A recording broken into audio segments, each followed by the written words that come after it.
And I sat down and played him a song, which incidentally wound up on our first album. And Most people remember him as fearless, a man who walked onto stages like he owned the night. Lights exploding, crowds screaming, confidence carved into every step to the outside world. He looked untouchable, the kind of performer who thrived under pressure, who seemed to grow stronger the louder the noise became. Interviews painted him as bold, unshakable, born for chaos. Fans believed the danger was part of the magic, that recklessness was natural, that confidence was effortless. But behind the roar of amplifiers, there was something no one saw coming down it. The late 1970s, while this band was climbing faster than anyone expected, something happened that forced him to confront a truth he had been running from since childhood. It wasn't a scandal, it wasn't an arrest, it wasn't even public. It was quiet, and it terrified him. It happened away from the cameras. In a moment where adrenaline faded and silence rushed him. A moment when the persona he relied on no longer protected him. For the first time in years, he wasn't surrounded by noise, by lights, by validation. He was alone with himself, with something he had buried for decades. That moment didn't just change his habits, it rewired his entire life. The late nights slowed. The reckless image softened. Suddenly, he was more controlled, more careful, almost distant. Fans noticed. Journalists speculated. Some said he had matured. Others said fame had tamed him. No one guessed the real reason. For decades, fans wondered why he suddenly became guarded. Why the chaos stopped. Why the recklessness disappeared almost overnight. The answer stayed buried, wrapped in silence and carefully controlled interviews. To understand that turning point, you have to go back far earlier. Before the fame, before the costumes, before the persona, he wasn't born into confidence. He was born into difference, a difference that made classrooms feel dangerous. That turned mirrors into enemies, that taught him, early on, that survival sometimes means becoming someone else. The legend the world fell in love with wasn't created for attention. It was created for protection. And every note he ever sang carried the weight of that truth. He entered the world with a condition doctors rarely saw. One side of his hearing never fully developed. Sound reached him unevenly, distorted, unreliable.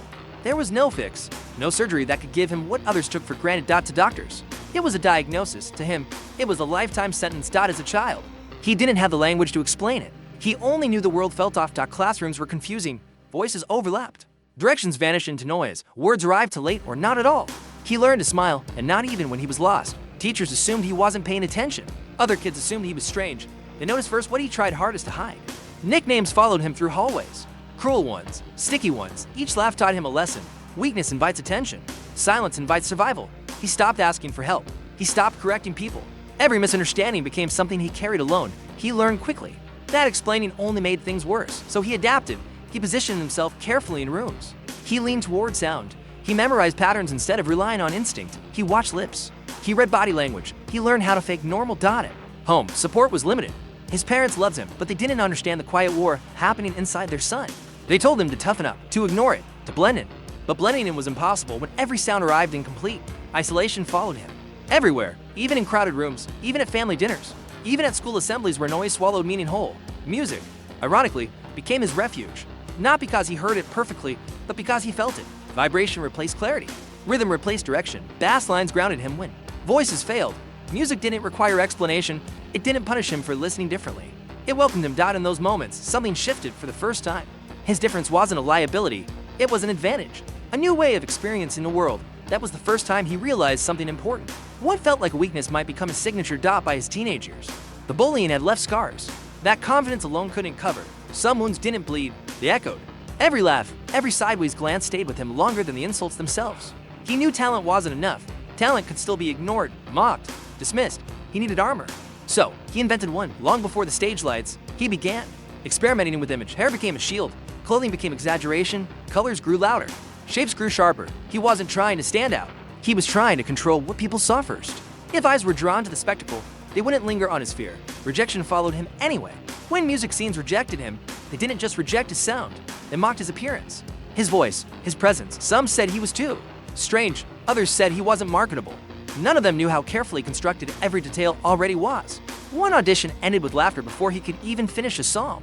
That humiliation burned itself into memory. It replayed in his head for years, the silence after the laughter, the realization that vulnerability invited cruelty.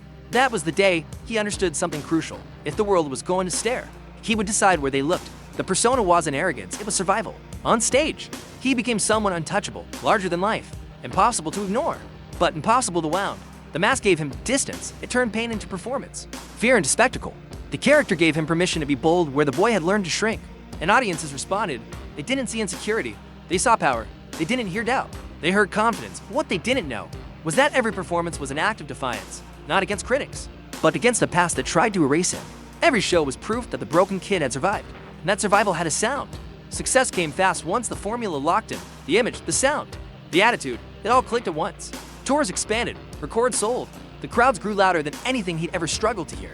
Fame arrived like a tidal wave, sweeping away every doubt anyone had ever thrown at him. But fame didn't heal old wounds, it amplified them. Behind the curtain, the same voice still existed.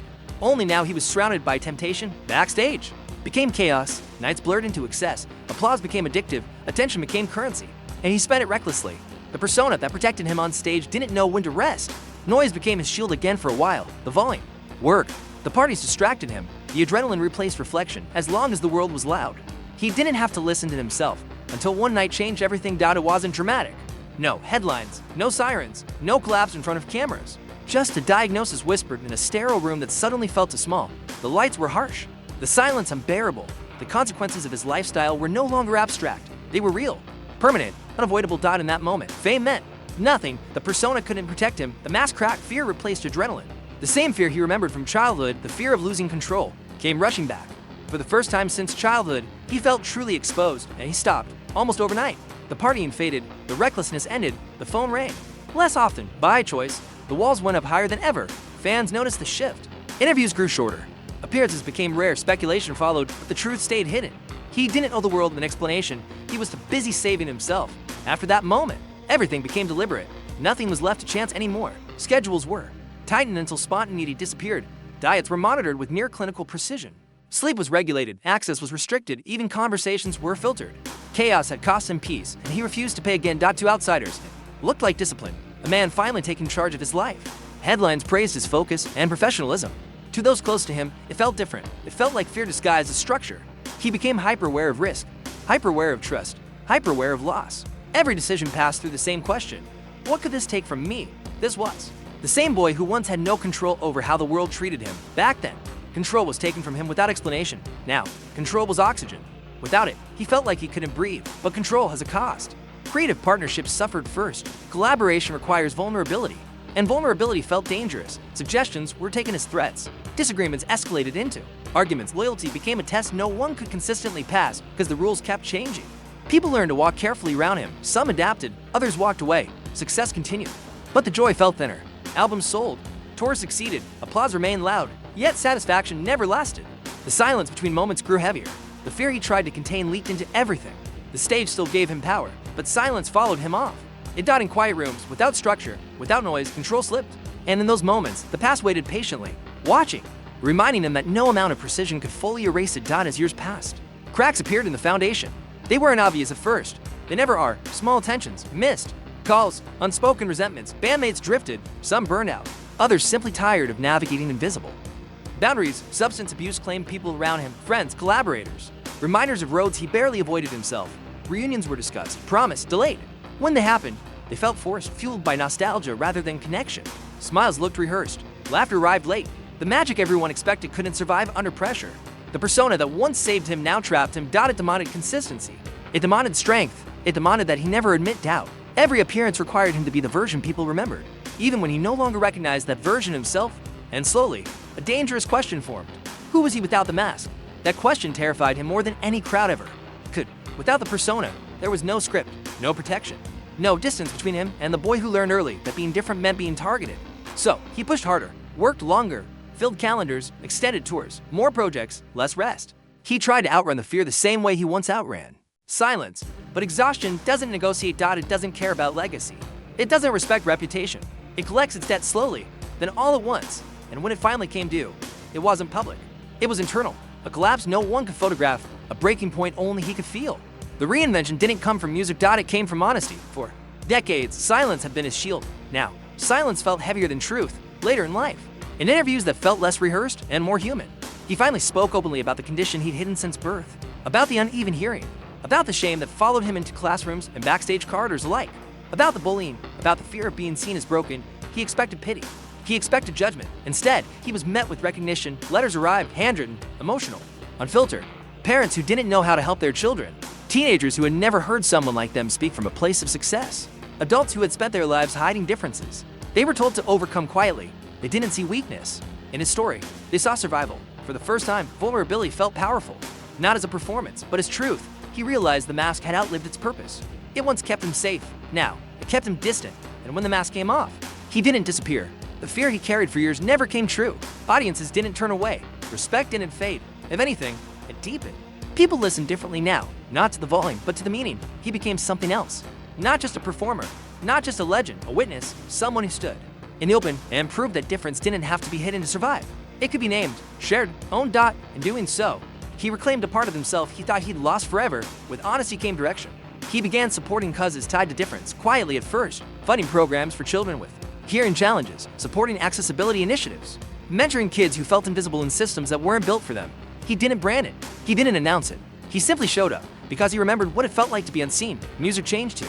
It slowed, it softened, it carried reflection instead of defiance. Songs weren't armor anymore. They were bridges where noise once protected him. Intention now guided him. Music became service, fame became a tool. He understood something his younger self never could. Survival was only the beginning. Entrance mattered, but impact mattered more. The boy who once had learned that pain, when acknowledged, could be transformed into responsibility. He wasn't just protecting himself anymore. He was protecting others. In quiet conversations, in classrooms, in moments without cameras. He told kids what no one told him, that being different wasn't a flaw to correct. It was a perspective the world needed. His legacy shifted, not measured only by records sold or stages conquered, but by lives steadied, by fear softened, by shame replaced with language. The legend remained, but now it stood on something stronger than image. It stood on truth. When the farewell tours arrived, fans assumed it was about age. Wrinkles, time, the natural closing of a long career. That was the story people told themselves because it was easier than the truth. It wasn't. It was about knowing when to stop running. For most of his life, motion had been protection. Loud stages, fast schedules, endless reinvention, movement meant distance from fear, but standing still no longer scared him the way it once had. Every night, as he walked on stage for what he knew might be the last time, the noise felt different. Not sharper, clear. The lights didn't blind him anymore. They illuminated. As he looked out over thousands of faces, he didn't just see fans. He saw reflections. People searching for something they couldn't quite name. People holding Ono songs the way he once held Ono Survival. He saw versions of himself, younger, uncertain, still learning how to exist in a world that felt too loud. Instead of pressure, he felt peace. He didn't need to prove anything anymore. Not to critics, not to history, not even to himself. The performances weren't battles now. They were acknowledgments, thank yous exchanged without words. Each final note lingered longer than before. Each pause carried weight, not because it was ending, but because it was complete, and that was enough. Enough noise, enough armor, enough running. He left the stage not defeated, but whole. Legends aren't built from perfection. They're built from adaptation. From wounds that refuse to stay silent. From differences that demand accommodation instead of erasure. From people who learn that hiding can keep you alive, but honesty sets you free. His story was never about excess, no matter how loud it once appeared. It wasn't about rebellion. For the sake of chaos, it was about entrance. About learning how to exist when the world doesn't meet you halfway. He adapted when he had to. He hid when he needed to. And when the time came, he told the truth. That arc, from protection to revelation, is what people still respond to, long after the tours ended, long after the headlines faded. The music remains, but so is the message beneath it. That survival doesn't have to look heroic to matter. That difference doesn't need permission to exist. That control can keep you safe, but connection keeps you human. What remains isn't just a catalog of songs or a legacy measured in numbers. What remains is permission. Permission for someone. Listening in silence to feel seen. Permission to stop pretending. Permission to believe that adaptation is not failure, it's intelligence. His life didn't become meaningful because he overcame something. It became meaningful because he learned how to live with it. And that's why it still matters.